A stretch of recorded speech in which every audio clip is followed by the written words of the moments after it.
చిన్న చిన్న కుర్రలు పెద్ద పెద్ద కర్రలు పడుకు ఎందుకు ఎందుకా బుద్ధి చెప్పేటందుకు ఎవరికి నీకే ఎందుకు మీరు చేసేది న్యాయమేనా అని అడగటానికి వచ్చాం మమ్మల్ని ఇలా మార్చి చంపటం ధర్మమేనా అని అడగటానికి వచ్చాం మా చేలకు అడ్డు కట్టి నీళ్లు రాకుండా చేసి పంటలు లేకుండా చేసి మా కడుపులు కొడతారా అని అడగటానికి వచ్చాం అది గది నన్ను అడుగుతారే మరి మాకు నీళ్లు రాకుండా చేసింది ఎవరు వాంగవుడు వెళ్ళి ఆయన అడగండి మీ సేలు మండితే నక్కే జండితే నక్కే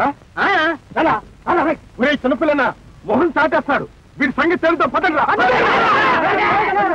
ఆగండి ఆగండి ఎందుకు ఎందుకా సరివరాలు పీకేసి మా భూమిని దురాక్రమణ చేస్తారా పారే నీటి కట్టు కట్టి మా చేలని ఎందుకెళ్తారండి ఒరే రాజు ఒళ్ళు తెలిసే మాట్లాడుతున్నావా అన్ని తెలిసే మాట్లాడుతున్నాను డబ్బుందనే గర్వంతో అమాయకుల నోళ్లు కొట్టి అధికారం చలాయించే రోజులు పోయని గుర్తుంచుకోండి ఇది ప్రజాప్రభుత్వం రాజు రాజు నీ బూజు వదిలిచేస్తాను మదిగేసేస్తాను మార్చేస్తాను వెంకటపోయి అంటే అల్లటపోయి అనుకుంటున్నావు ఒరే కేతిగా కేతిగా అయ్యా చాలా తుపాకి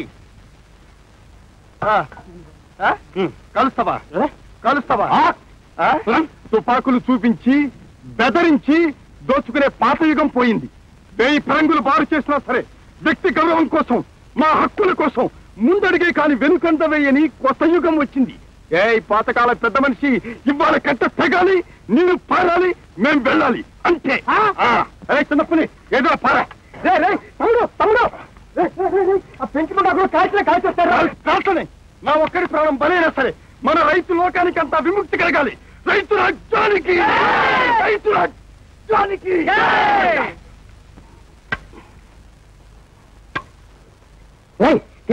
ఏదిరా తోట అందులోనే ఉంది గారు అందులోనే ఓరి స్వామి ద్రోహి నువ్వు కూడా వాళ్ళలో చేరవరా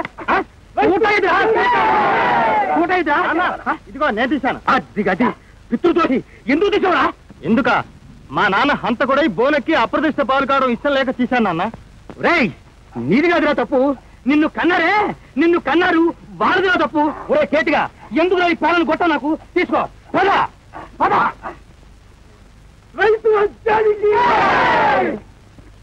రాజు మా నాన్న ఏదో తెలియక తప్పు చేశాడు అంతా మర్చిపోండి ఈ పంటకాలం అందరిదీని భగవంతుడిచ్చిన నీరంతా యథేచ్ఛగా వాడుకోండి మీది చాలా దొడ్డ బుద్ధి బాబు మీ మేలన్నిటికీ మరో వస్తాను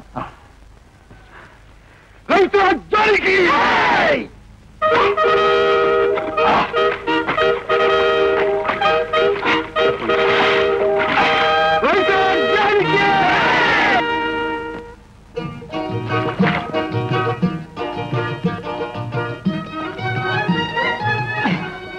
చాలమ్మా నీకు చక్కటి మొగుడు వస్తాడమ్మా వస్తున్నాడు తాతయ్య చక్కటి మొగుడు వస్తున్నాడు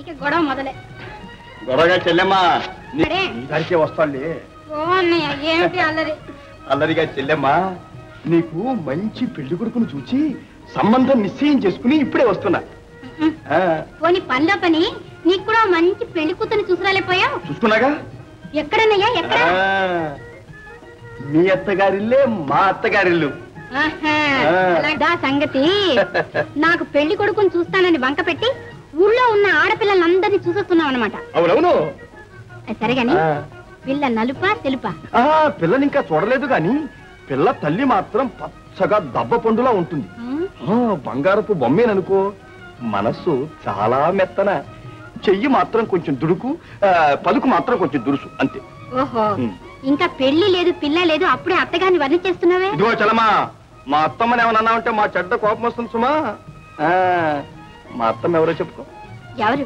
అబ్బాయి చెప్పుదో నువ్వే చెప్పుదు సరే నేనే చెప్తాను మా అత్తమ్మ పేరు జానికమ్మ అత్తమ్మ నువ్వేగా నీ కూతురుదేగా నేను పెళ్లి చేసుకోబోయేది పోన్నయ్యా నేను ఎక్కడికి పోను చెల్లెమ్మా ఇదిగో అమ్మాయి నీ కూతురు పెరిగి పెద్దదైన తర్వాత మర్యాదగా నాకిచ్చి పెళ్లి చేశావో సరి లేకపోతే రుక్మిణీదేవిని కృష్ణుడు ఎగరేసుకుపోయినట్టు అమాంతంగా ఎత్తుకుపోయి రిజిస్ట్రీ పెళ్లి చేసుకుంటా రిజిస్ట్రీ పెళ్లి ఇదిగో జానకమ్మ వరి పంట పైకం వచ్చేసింది చెరుకు పంట బేరం ఇచ్చేశాను ఇక నీకు ఏం చీరలు కావాలో ఏం సారెలు కావాలో ఏం నగలు కావాలో ఏం నాణ్యాలు కావాలో వెంటనే చెప్పు తీసుకొచ్చేస్తా నాకేం అక్కర్లేదు నీ ఇష్టం ఏంటి మా ఇష్టం నేను కొంటాను నువ్వు వేసుకు తీరాల్సిందే మా చెల్లెలు రాజకుమార్తెలాగా దగదగ మెరుస్తుంటే వియ్యాల వారు చూచి కన్ను చెదిరి మూర్ఛపోయి నీ కాళ్ళ మీద పడాల్సిందే. ఓ అన్నయ్య.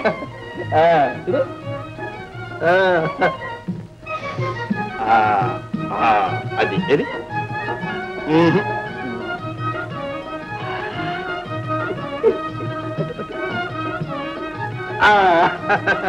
మా జానకమ్మ పెళ్లి కూతురాయని, మా జానకమ్మ పెళ్లి కూతురాయని.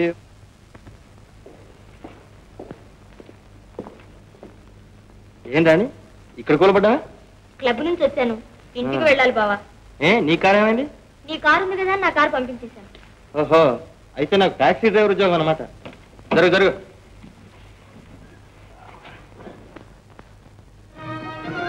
రాబా రా.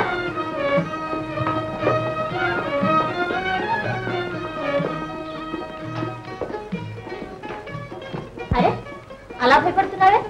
ఇక్కడ పుల్లు సింహాలు ఏమీ లేవులే బావా. ఉన్నావుగా చాలదు. ఏ నేనంత భయంకరంగా ఉన్నానా? రాణి ఏమిటా అల్లరి? పోనీ అల్లరి మానేసి ఆడుకుందాం. నీకు ఇంకా చిన్నతనం వదలలేదు. ఆ చిన్నతనపు రోజులే ఎంతో బాగున్నాయి బావా. ఆ రోజుల్లో నా జడలా ఏడిపించేవాడివి, నా చెవులు మెలిపెట్టి అల్లరి చేసేవాడివి. ఆ చిలిపితనం అంతా ఏమైపోయింది బావా? అప్పుడు నువ్వు వకీలువి కాదు, నేను డాక్టర్ని కాదు. అదంతా ఏదీ తెలియని చిన్న వయస్సు. ఇప్పుడు అన్నీ తెలిసాయా? అన్నిటికంటే నీ అభిప్రాయం బాగా తెలిసింది. అది ఆశించరానిదా? నీతో వాదించడానికి నాకు తీరికలేదు. కారు తాళాలు ఇయ్యి. ఫోన్ చేస్తే గాని తాళాలివ్వను. ఈడొచ్చిన వాళ్ళు ఇలా తిరుగుతూ ఉంటే చూసేవాళ్ళు ఏమనుకుంటారు? ఏమనుకుంటారు? తెలియని వాళ్ళైతే పైన పచ్చి పంచుదాం అనుకుంటారు. తెలిసిన వాళ్ళైతే కాబోయే భార్య భర్తలు అనుకుంటారు. బాధే ఉంది. బాధే కాదు, నాకు బాధ్యతలు కూడా ఉన్నాయి రాణి. చిన్నతనంలో ప్రతి పిల్లవాడు తన చెల్లెలతో కూడా అలాగే ఆడుకుంటాడు. అంటే ఇంతకాలం నన్ను చెల్లెలిగానే భావిస్తున్నావా? అవును రాణి. అలా అనకు బావా. నా మనస్సంతా నీ మూర్తితోనే నిండిపోయింది. నాలోని ప్రతి రక్త బిందువు నిన్నే స్మరిస్తుంది. నిన్ను బావా అని పిలుస్తుంటే ఏదో అర్థం కాని ఆనందంతో నా హృదయం చిందులు వేస్తుంది. నీ జీవిత భాగస్వామిని, నీ హృదయ రాణిని, నా జన్మ సార్థకం చేసుకోవాలని ఎన్నో గాలి మేడలు కట్టుకున్నా. ఆ తీయని కలలన్నీ ఎండమావులు చేయకు బావా.